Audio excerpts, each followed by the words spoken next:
안녕하세요. 배신의 장미입니다. 오늘의 사연 시작하겠습니다. 남편을 처음 만난 건 아주 소소한 인연이었어요. 특별히 누가 소개해 준 것도 아니고 평범한 지인 모임 자리에서였죠. 사람들끼리 왁자지껄 떠들고 오는 와중에 남편은 유난히 말수가 적었지만 묘하게 편안한 기운을 풍기는 사람이었습니다. 괜히 옆에 앉아 있으면 마음이 느긋해지는 그런 타입이랄까요? 처음엔 그저 조용한 사람인가 싶었는데 막상 얘기를 나누다 보니 꼭 필요한 말만 하지만 따뜻하게 건네는 사람이더군요. 모임이 끝난 뒤 우연히 같은 방향이라 함께 집으로 돌아오는 길이 있었어요. 사실 어색할 법도 한데 그날따라 제 얘기에 귀 기울여 들어주는 그의 태도가 참 인상적이었죠. 시시콜콜한 회사 얘기며 요즘 드라마 얘기까지 별것 아닌 말에도 그는 진지하게 고개를 끄덕이며 맞장구를 쳐줬어요. 그날 이후 우리는 자연스럽게 연락을 주고받게 되었고 밥을 먹거나 차를 마시며 조금씩 더 자주 만나는 사이가 되었습니다. 그렇게 우리의 사이는 점점 발전하게 되었고 사랑하는 사이가 되었습니다. 그런데 어느 날 술자리에서 진지한 표정으로 자신의 이야기를 털어놓더군요. 사실 나는 집에서 장남으로 살면서 호구 노릇을 많이 했어. 그 한마디에 저는 순간 귀를 기울였죠. 그는 차분히 그러나 씁쓸한 웃음을 띠며 이야기를 이어갔습니다. 동생 문제 생기면 다 내가 나섰고 돈 필요하다 하면 당연히 지갑 열어야 하는 줄 알았거든. 엄마도 늘 네가 기둥이다, 네가 책임져야 한다고 말씀하시니까 그게 당연한 줄 알고 살았어. 근데 돌이켜보니 그게 다 나만 바보 되는 길이더라. 그 고백을 하는 그의 표정에는 후회와 안도 그리고 어딘가 결심이 엿보였어요. 저는 잠시 아무 말도 못하고 그의 얼굴만 바라봤죠. 그러자 그는 제 손을 살짝 잡으며 단호하게 말했습니다. 하지만 이제 그만하려고. 결혼하면 진짜 내 가정만 생각할 거야.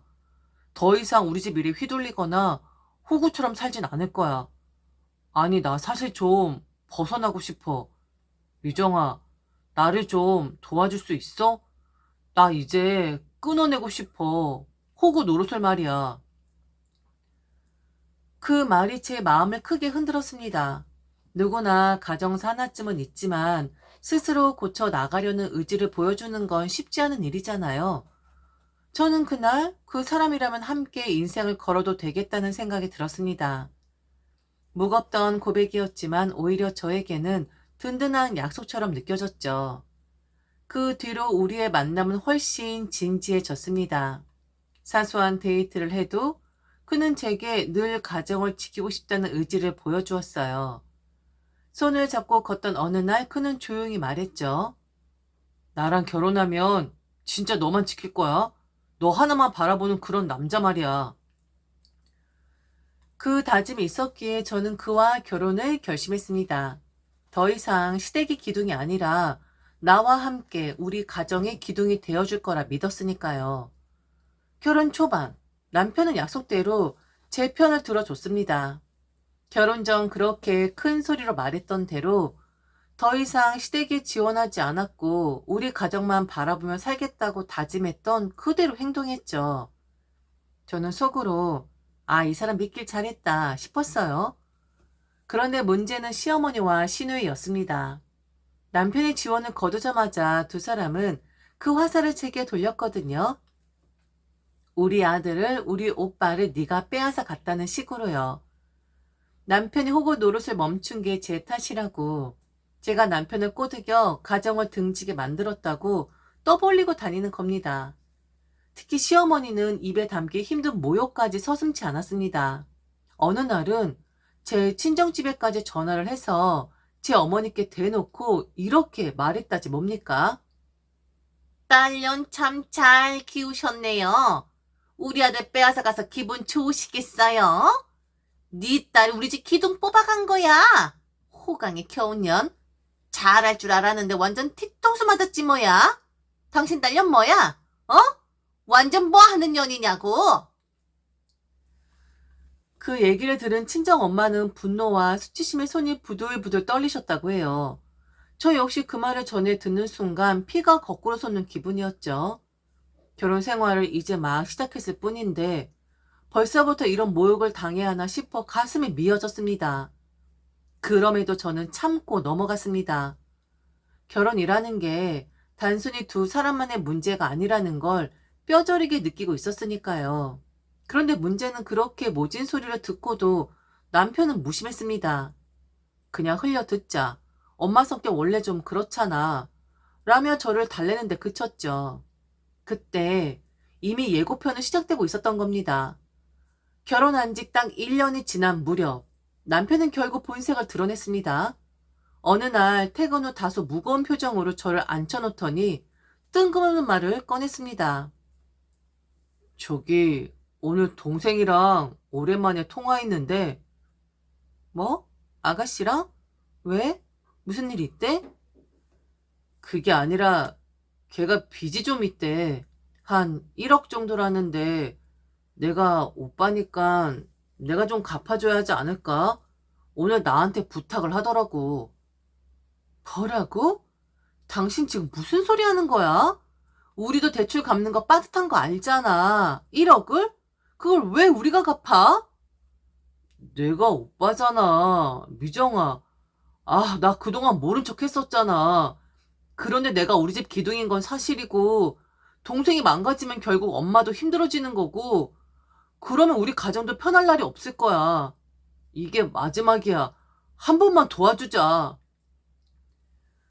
그 순간 제 속은 터져나갈 것 같았습니다. 결혼 전에 분명히 말했잖아요. 다시는 호구노릇 하지 않겠다. 우리 가정만 지키겠다고. 그런데 지금 뭐라고요? 1억을 대신 갚아주겠다고? 그럼 나는요? 우리 가정은요? 더 기막힌 건 시어머니의 태도였습니다. 시어머니는 오히려 남편에게 힘을 실어주며 말했죠. 네가 오빠니까 당연한 거다. 네 마누라도 시집 왔는데 지네 집 챙기지 않더냐. 그러니 너도 기둥으로서 동생을 보살펴야 하는 거다. 그동안 네가 너무했던 거다 등등. 아, 그 말을 듣는 순간 정말 눈앞이 아득했습니다. 결혼 전에 분명히 약속했던 건 남편인데 제가 약속을 하자고 한 것도 아니고 지가 한 건데 지금 와서는 그 모든 사람들이 손을 잡고 저를 몰아세우는 것 같더라고요. 그러니 남편은 거기서 멈추지 않았습니다. 빚 얘기를 꺼낸 지 며칠 뒤 그는 또 다른 요구를 내놨습니다. 빚만 갚아주고 끝내면 동생이 다시 힘들어질지도 몰라. 한 번 빚내면 또 빚내는 거 쉽잖아. 도와줄 때 한 번에 도와줘야지. 뭔 말이야? 당신 나 허락 안 했어? 아가씨 빚 갚아주는 거 나는 찬성하지 않았다고. 미정아, 정말 좀 그러지 마, 어? 그냥 동생 새로 시작하게끔 창업 자금까진 대주자, 어? 걔가 제대로 먹고 살아야 너랑 내가 편한 거야. 너는 왜 내 진심을 몰라주냐? 순간 저는 머리가 띵 올리고 말문이 막혔습니다. 이제는 빚도 모자라 창업 자금까지요? 대체 제 남편은 누구의 남편입니까? 제 곁에서 함께 살아가는 사람이 아니라 여전히 시댁의 기둥으로만 존재하는 남자라는 생각이 들자 서글픔과 분노가 동시에 치밀어 올랐습니다. 저는 더는 참을 수가 없었습니다. 그 자리에서 날선 목소리로 말해버렸죠. 맞지 마? 지금 당신 나한테 이럴 수가 있어? 그 돈은 어떻게 마련할 건데? 어? 아, 그건 당신 돈이랑 그리고 아니 장인어른께 얘기 좀 하면 되잖아. 마지막이라고. 그동안 내가 약속 지켰었잖아. 아, 1년 정도 지원 안 했으니까 약속 지킨 거다? 아, 나는 평생이라고 생각했었는데? 난 절대로 그렇게 못해. 너 지금 너무 뻔뻔한 거 아니니? 남편의 입에서 신우의 빚 이야기가 나온 그날부터 저는 잠을 제대로 이룰 수 없었습니다. 고작 1년 만에 남편은 다시 시댁에 기둥 자리를 자처하고 나선 겁니다. 남편 계속해서 이번이 마지막이야 라는 말을 반복했습니다. 며칠 뒤 남편은 퇴근 후 외출복으로 갈아입더니 같이 가자고 하더라고요. 가서 말씀드리자고. 기다리고 있으니까 결론이 어떻든 간에 말씀을 드려야 하지 않겠냐고. 저는 잠시 고민하다 결국 조용히 뒤따라 갔습니다. 어머니 댁에 도착했을 때 이미 분위기는 완전히 짜여진 판 같았습니다. 거실 한가운데 소파에 앉은 어머니와 시누이는 저를 바라보며 단단히 벼르고 있는 듯한 표정이었고, 남편은 그 옆에 앉아 난처한 표정으로 제 눈치를 살피고 있었죠. 먼저 입을 연 건 시누이였습니다. 새언니, 너무하시네요. 우리 오빠가 원래 책임감 강하고 따뜻한 사람이었잖아요. 그런데 언니랑 결혼하고 나서 너무 달라졌어요. 엄마가 아파도 모른 척하고 우리 집 일엔 전혀 관심도 없고요. 새언니가 그렇게 만든 거잖아요? 저는 순간 입술을 꽉 깨물었습니다.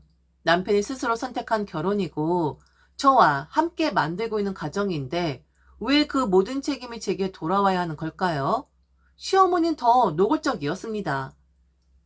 내가 네 친정에 전화했을 때 네 엄마 뭐라 하시든 우리 아들 빼앗아가서 좋겠냐고 물었더니 한마디 말도 못하고 조용히 끊으시더라. 만일 내가 말을 잘못한 거라면 나한테 뭐라 하지 않았겠니? 그런데 아무 말 없이 전화를 끊었다는 건 내 말이 맞았다라는 거잖아. 안 그래? 그 말을 듣는 순간 저는 온몸이 굳어버렸습니다. 우리 친정까지 끌어들여 모욕을 주다니요. 화를 넘어서 참담함이 밀려왔습니다. 시어머니는 계속해서 말을 이어갔습니다. 언제까지 우리 아들이 너 말만 들을 줄 알았는데. 야, 내 아들이야. 어? 내 아들이라고. 아무리 결혼했어도 내가 낳은 내 아들이라고. 저는 끝까지 참고 있던 말을 조심스레 꺼냈습니다. 어머니, 남편 결혼 전에 저에게 약속했어요. 앞으로는 시댁일에 휘둘리지 않겠다. 우리 가정만 지키며 살겠다고요. 그 약속 믿고 제가 결혼해 준 겁니다. 그런데 지금 남편은 시누이의 빚을 갚겠다고 하고 창업 자금까지 주겠다고 하네요. 그럼 저는요? 저희 가정은요? 그 책임은 누가 지나요? 여보, 그냥 한 번만 도와주면 안 될까? 이번이 진짜 마지막이야. 저는 남편의 얼굴을 차분히 바라보았습니다. 그리고 조용히 대답했습니다. 그 말 결혼 전에 똑같이 들었어. 벗어나고 싶다며. 이게 벗어나는 거야? 나한테 결혼해달라고 할 땐 이런 식 아니었었잖아. 언니, 지금 뭐 하는 거예요? 지금 험담하는 거예요? 식구들 앞에서? 진짜 완전 웃긴다. 오빠 너 왜 그러냐? 왜 이렇게 잡혀 사는 거야? 엄마도 말하잖아. 언니가 오빠를 바꿔놨다고. 어머니는 책상 위를 손바닥으로 탁 치며 소리치셨습니다. 그래!